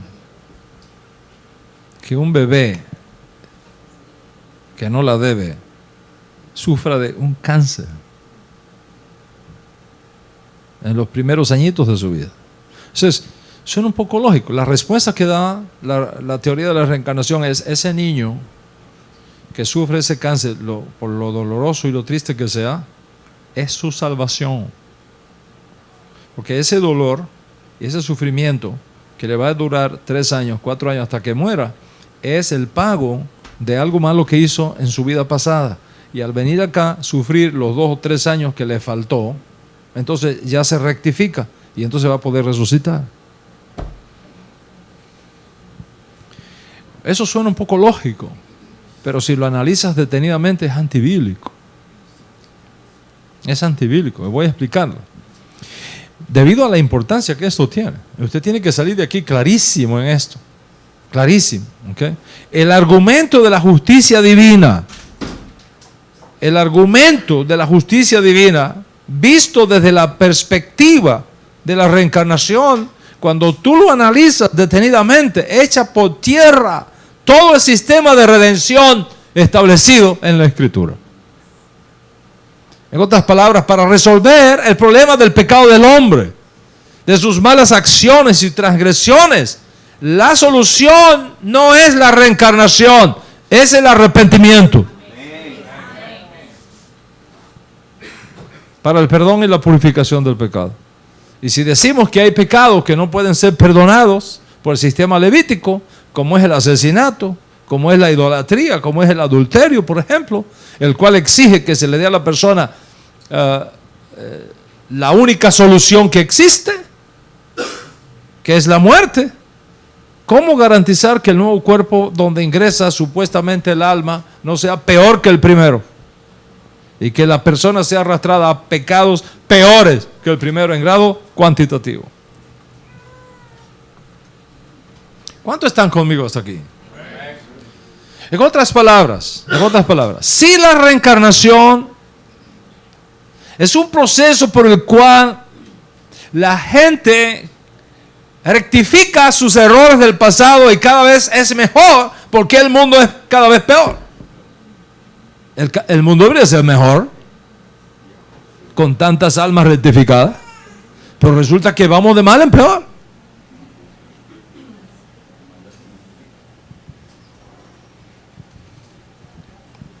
Entonces, ¿cómo vamos a explicar toda esta situación?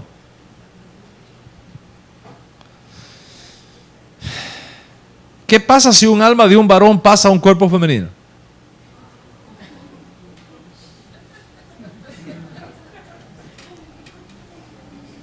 Imagínate que tú eras varón en la otra vida y ahora te mandan para acá y te meten en un cuerpo femenino. Tienes un cuerpo femenino, pero adentro de ti hay un varón. O al revés, un alma de mujer en un cuerpo de un varón. Entonces, es un varón, pero adentro tiene un alma de mujer.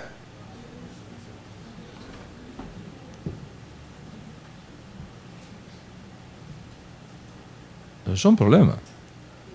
Serio. Entonces, cuando eso sucede, mire esto. Según esta teoría, cuando eso sucede, y que explica muchas cosas, y ya ustedes saben lo que explica, porque a buen entendedor, con pocas palabras altas. Okay. ¿Qué pasa si un alma de un varón pasa a un cuerpo femenino? La mujer no puede tener hijos. ¿Y qué pasa si un alma de una mujer pasa a un cuerpo masculino? Puede tener tendencias homosexuales. O sea, para resolver el problema, según la teoría de la reencarnación, un alma compatible tiene que venir en ayuda o echar el alma adicional fuera de esa persona. ¿Y qué pasa si un mal espíritu se impregna en el alma de una persona? Entonces hay una posesión demoníaca. Y en ese caso hay que echar al espíritu inmundo de esa persona. Y entonces para eso hay que invocar, para poder echar y que no regrese. Porque el asunto no es echar al espíritu fuera, es que no regrese. Porque el espíritu inmundo tiene la tendencia a regresar. Dice Yeshua, si el espíritu inmundo es echado fuera, pero regresa y se encuentra la casa barrida y adornada, se vuelve a meter con otros 7 espíritus y el estado de ese hombre es peor que el primero.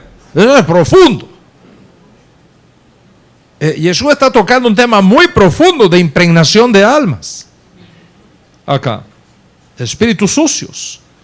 Entonces, ¿qué hay que hacer para que no regrese? Hay que invocar el nombre sagrado, hay que leer unos salmos, hay que hacer sonar el shofar, hay que reunir a un grupo de 10 judíos, hay que hacer una ceremonia, hay que confesar una combinación de nombres sagrados, hay que invocar el tribunal celestial, cerrar la puerta para que no pueda entrar, sale y que no entre.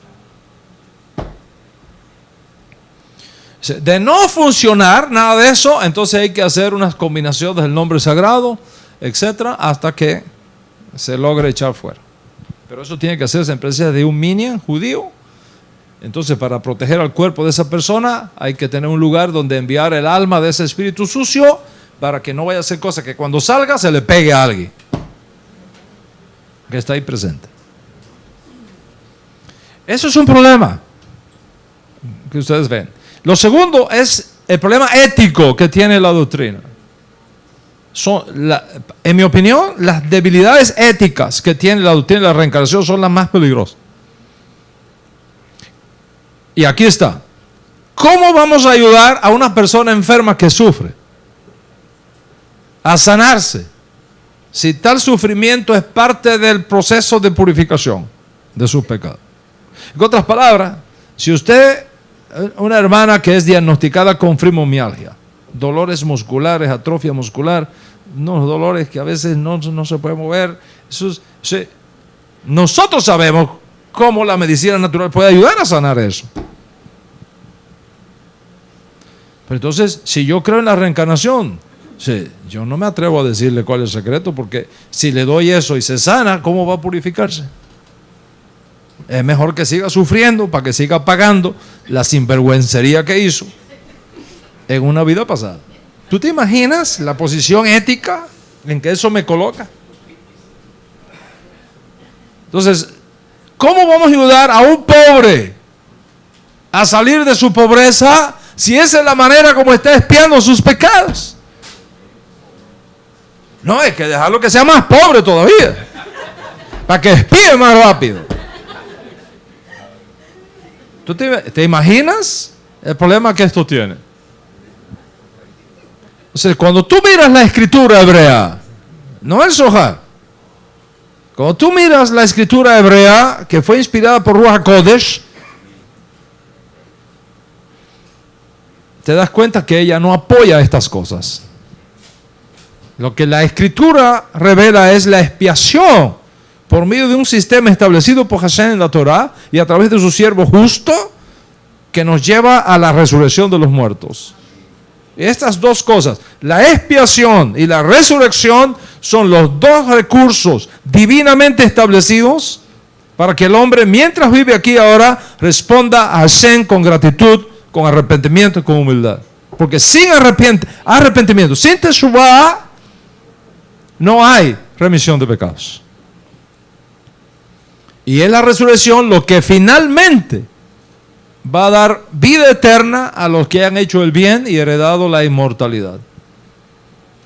Como dijo el profeta Ezequiel, la multitud de los que están en la tumba van a despertar, unos para vida eterna y otros para vergüenza y confusión.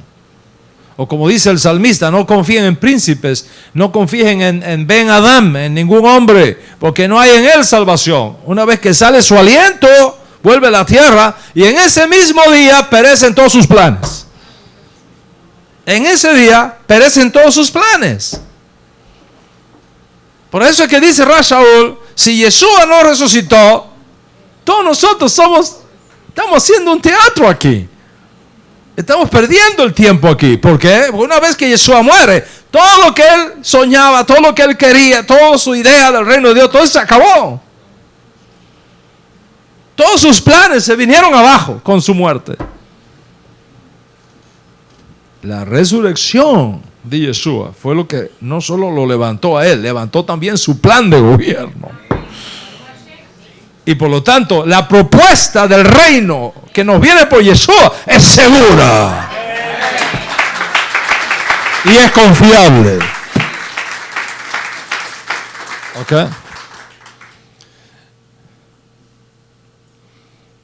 Entonces, la esperanza del creyente no es la reencarnación. De hecho, David, cuando se le murió el niño, ¿se recuerda? El niñito se le murió. Que él estaba ayunando, estaba muy dolido antes que el niño muriera. Después que el niño muere, se baña, se echa perfume y dice, pero bueno, acá, ¿qué es esto? Si en la vida del niño estabas llorando y ahora el niño muere y resulta que te baña y te echa perfume. Dice, ya él se fue. Ya el sufrimiento pasó. Yo iré a él no vendrá a mí. Yo iré a él no viene a mí. ¿Ok? Todos pasaremos por esa experiencia. Entonces, la esperanza del creyente no es la reencarnación o la transmigración o la impregnación de alma, es el arrepentimiento, es la promesa de la resurrección para vida eterna y para paz.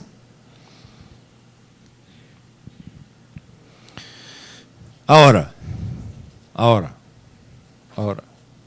vamos aquí, voy a concluir.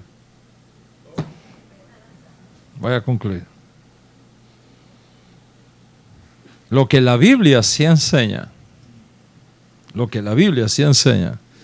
es la reencarnación del espíritu profético Ojo, eso sí lo enseña la Biblia. Por eso le decía sí y no. ¿Me entiende ahora, Hilda? Sí y no. Lo que la Biblia sí enseña es la reencarnación del espíritu profético que se le dio a una persona para ayudarle en la misión que el cielo le ha encomendado. Eso sí enseña la Torá. En otras palabras, el espíritu de celo de Dios que operó en Pinhas puede pasar a otra persona, como fue el caso de Eliyahu Hanabí. Y ese mismo espíritu profético que operó en Eliyahu Hanabí pasó a Yohanan ben Sekaya. Y Yohanan ben Sekaya, por ese espíritu operando en él, pudo introducir a nuestro santo maestro Yeshua HaMashiach a la casa de Israel. Y eso es lo que explica por qué el espíritu que se posó en Yeshua puede ser pasado a sus discípulos. Pero no Yeshua, no la esencia de él, sino el espíritu que operó en él, ayudándole a cumplir su misión. Es exactamente lo que ocurre con Aarón y sus hermanos cuando Moshe Rabeno dice: júntame a 70 ancianos de la casa de Israel. Y lo junta a los 70 ancianos, y Dios toma del espíritu profético que estaba en Moshe Rabeno y lo reparte una porción a los 70 ancianos, y todos comienzan a profetizar. Cuando reciben ese espíritu profético que estaba operando en Moshe Rabeno, eso sí se puede pasar. Pero eso no fue la reencarnación de Moisés. Moisés estaba vivo todavía, no se había muerto. El mismo espíritu que estaba en Moshe Rabeno, Hashem pasó algo al resto. ¿Okay? Lo mismo le pasa a Saúl. Una vez que es ungido rey de Israel, dice el profeta Samuel: mira, cuando salgas de este lugar, te vas a encontrar con una compañía de profetas que vienen cantando y vienen profetizando. Cuando se acerquen a ti, el espíritu profético que está en ellos te va a venir a ti también, y entonces vas a profetizar junto con ellos. Cuando eso te suceda, haz todo lo que te venga a la mano a hacer, porque Hashem está contigo. Eso es completamente bíblico, pero eso no es para nada la reencarnación. Es pasar una porción del espíritu profético de una persona a otra para ayudarla a cumplir su trabajo, para ayudarla a cumplir su misión en la redención. De hecho, tenemos una tradición en el Código Real que al final de sus días aquí en la tierra, Yeshua reúne a sus discípulos y sopla sobre ellos de su propio espíritu. Sopla sobre ellos. Es más, Rabino Shaul, el más aventajado discípulo del Ribi, dice: si alguno no tiene del espíritu de Mashiach, no es de él. Para que tú seas de Mashiach, tú tienes que tener una porción del espíritu que estaba en Mashiach. Y el Código Real está lleno de relatos de las cosas que ocurrían cuando una porción del espíritu de Mashiach entraba en una persona. Y ese es el espíritu que se mueve entre nosotros. Es una porción del espíritu de Mashiach puede ser recibido para identificarte con Mashiach, para identificarte con la causa de Mashiach, para identificarte con el reino prometido a Mashiach. Entonces, observa esa cadena de transmisión espiritual. Dios Todopoderoso pasa un espíritu de servicio profético y sacerdotal a Moshe Rabeno. De ese espíritu profético que Moshe Rabeno tiene, una porción se le pasa a 70 ancianos, Aarón y su hermano. Ese espíritu profético y sacerdotal pasa de Aarón a su nieto Pinhas. Ese espíritu profético que está en Pinhas se le pasa luego a Eliyahu Hanabí. Ese espíritu profético que recibe Eliyahu Hanabí se le pasa luego a Yohanan ben Sekaya. Y ese espíritu profético que está en Yohanan ben Sekaya se le pasa a Yeshua. cuando es purificado y hace tevilá delante de Yohanan ben Zakaya. Y ahora ese mismo espíritu, Yeshua se lo pasa a sus estudiantes. Y está disponible para todos los que se identifican con Yeshua como Mashiach. Es un espíritu profético y es un espíritu sacerdotal. Esto es algo tremendo. Es algo poderoso. Poderoso. Y la buena noticia es que hoy una porción de ese espíritu puede venir sobre ti.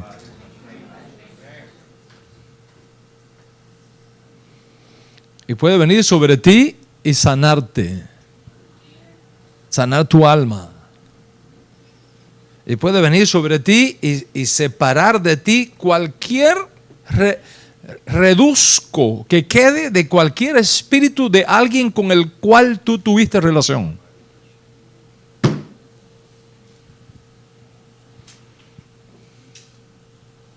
Porque donde entra esta porción del espíritu de Mashiach, lo malo se va.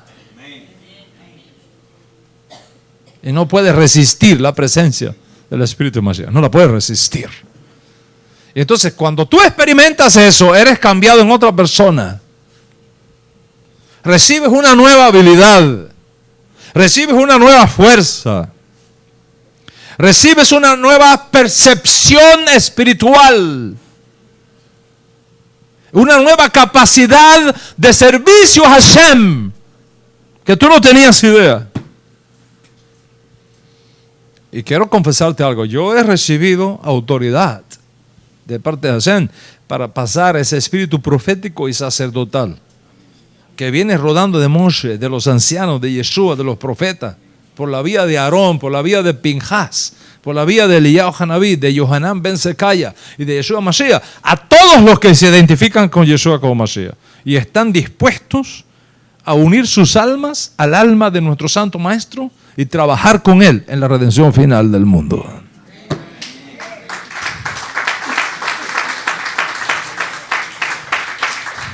Recibir esta porción de este espíritu es recibir una fuerza divina que se apodera de ti, que te hace consciente, que te ilumina los ojos, que pone dentro de ti una carga de redención que se apodera de tu alma, que te inspira, que te da fuerzas, que te permite seguir adelante, no importan los problemas del camino, no importan los desafíos del camino. Y cuando tú recibes de ese espíritu una porción, ya no puedes seguir siendo la misma persona de antes. Algo va a comenzar a moverse adentro de ti. Un nuevo amor, una nueva fuerza, una nueva revelación, un nuevo entendimiento de las cosas. Y eso es exactamente lo que yo quisiera con toda mi alma pasarte en esta parashá.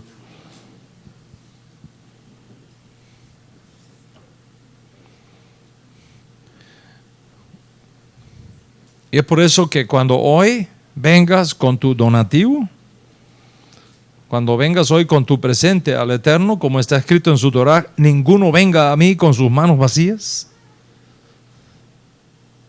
Porque eso que tú traes en la mano se convierte en un vehículo que atrapa las chispas de santidad que está en el mundo espiritual para transformarla al mundo material donde tú vives, donde tú necesitas esa fuerza. En otras palabras, Hashem nos ha dado a nosotros la capacidad de transformar nuestra sedaká en un vehículo material que atrapa esa bendición espiritual, abre un canal de bendición donde ese espíritu que operó en Moshe Rabbeinu y que pasa a sus discípulos y a Pinjas y a Eliyahu Hanabí y a Yohanan ben Zakaya y a nuestro Santo Maestro, también baje a ti y te bendiga. Y yo le pedí a Hashem que hoy active en muchos de ustedes ese espíritu de celo por Hashem, de celo por el honor de Hashem, de celo por la Torah, celo por sus mandamientos, celo por la redención, celos por hacer la voluntad de tu Padre que está en los cielos. Y si tú entiendes que hoy has llegado a un punto en tu vida donde requieres más compromiso con Dios, más fuerzas espirituales para enfrentar los desafíos que ahora tienes por delante. Si entiendes que has llegado a un punto en tu vida donde estás listo, donde estás lista para moverte a una zona de mayor compromiso con Hashem, de mayor compromiso con la Torah, de mayor compromiso con el reino de Dios, de mayor compromiso con la redención, y tu alma anhela esa porción extra, hoy es un día espectacular para que tú lo recibas. Porque de eso trata precisamente nuestra parasha. If you understand that you need a spiritual force to successfully face the challenge that you are now facing, today is a unique moment for experience.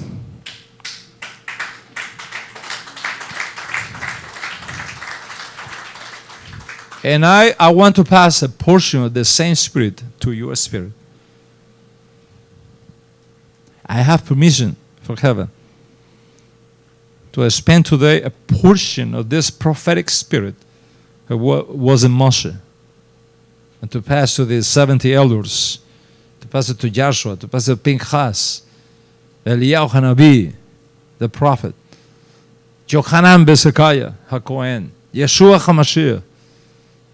And from that sources, you can receive a portion for you, for your life. Hayom, today.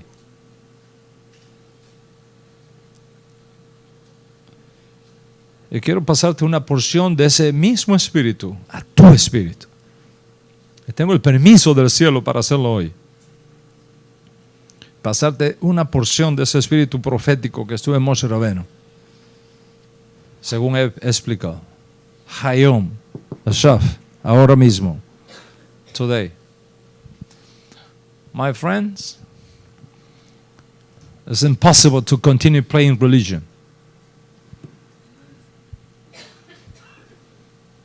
We are entering a dimension of service of Hashem only in history. And this final dimension of service to Hashem is no longer single people being impacted. It's not simply community impacted. Now we're talking about nations being impacted with the power of the Torah, with the power of the kingdom of God and His justice.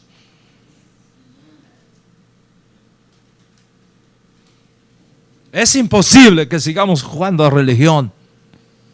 Estamos entrando en una dimensión de servicio a Hashem donde ya no es simplemente personas siendo impactadas o comunidades siendo impactadas. Estamos entrando en una dimensión de servicio donde naciones enteras estarán siendo impactadas con el poder de la Torah, con el poder del reino de Dios y el reino de su justicia.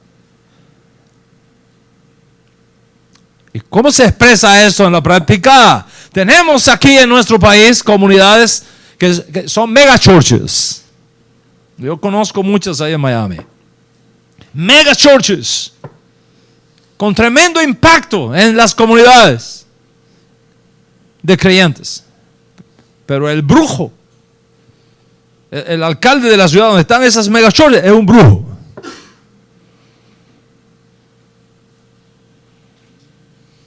We have to change that. Now, Hashem is moving in a new level. Not only communities, nations has been changed. Los brujos no podrán ser más alcaldes, ni los corruptos presidentes, sino hombres de Dios y mujeres de Dios, tomando el reino y estableciendo sociedades donde moren la paz y la justicia. El mundo gime por eso, clama por eso. Y tú no puedes hacer eso, y tú no puedes alcanzar eso, excepto que recibas una porción del espíritu de celo por Hashem que estuvo en Pinhas. For such a huge task, we need the impregnation of the supreme force, an additional force, an additional prophetic spirit to allow you to be successful in this ministry. So the spirit that is available today, por el crédito de esta parasha, pass upon you. Porque para una tarea tan grande como esta necesitamos la impregnación de una fuerza suprema, de una fuerza adicional, de un espíritu profético adicional, para que nos dé éxito en esta nueva tarea, que es exactamente lo que propone nuestra parasha. That is why I ask you to transform your today offering in a material vehicle to express that spiritual desire. You understand me?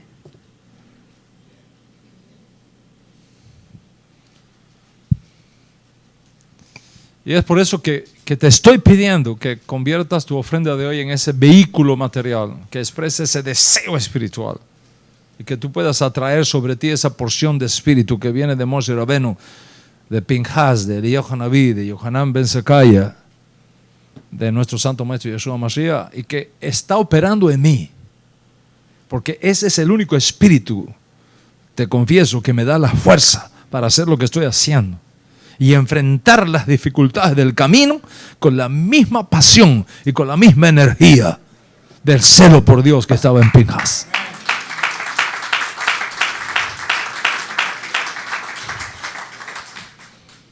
Y quiero tomar eso que Hashem me ha dado y pasarte una porción también a ti para que tú lo disfrutes, esa fuerza, ese dinamismo, esa revelación, ese compromiso de redención que me consume el alma, que te pase a ti también. Y que esa porción de espíritu que tú recibas limpie completamente tu neshama de cualquier contacto con cualquier otro espíritu de oscuridad, y tu vasija quede hoy limpia para recibir lo que Él tiene para ti.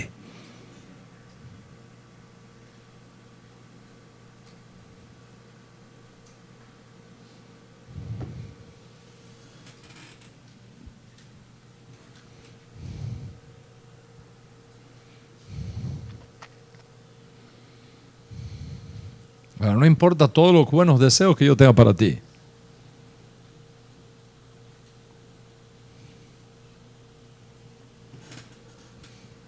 Hasta este momento, lo que tú has escuchado aquí es información espiritual. Es información espiritual. A partir de este momento es tu responsabilidad. Es your responsibility.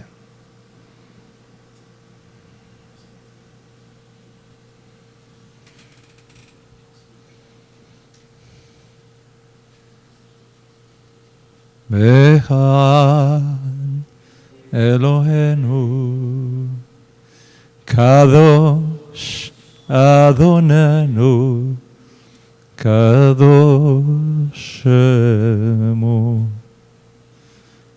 Echad Eloheinu Kadosh Adonenu Kadosh Shemo.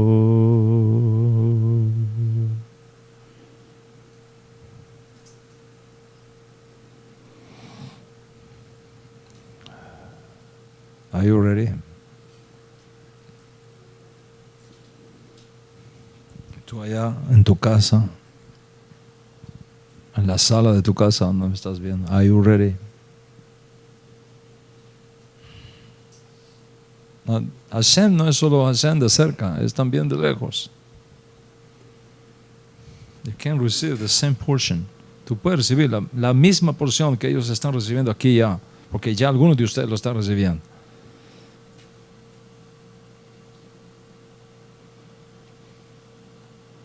Estoy viendo cómo muchas neshamot están siendo limpiadas por la palabra. ¿Qué está pasando encima de usted?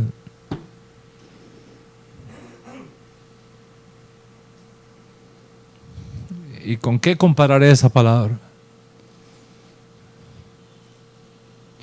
Imagínate una enorme montaña